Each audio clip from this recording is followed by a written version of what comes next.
The letter of introduction, along with the visiting card, was an important part of polite social interaction in the 18th and 19th centuries.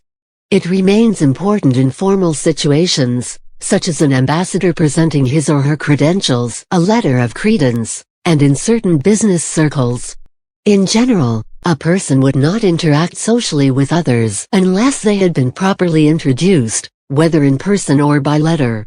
A person of lower social status would request a patron of higher social status to write a letter of introduction to a third party, also of higher social status than the first person, but lower than the second person. It was important to observe the niceties of etiquette in requesting, writing and presenting such letters, in such matters as the quality of the paper used, and whether it would be delivered unsealed to allow the requesting party to read it.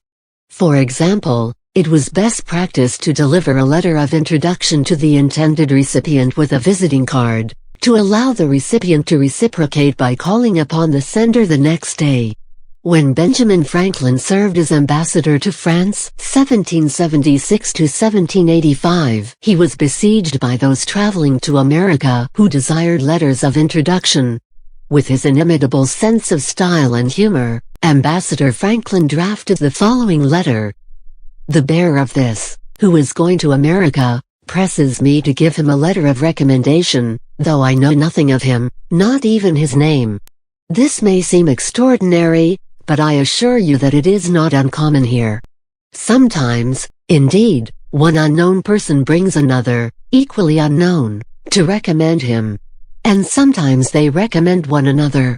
As to this gentleman, I must refer you to himself for his character and merits, with which he is certainly better acquainted than I can possibly be.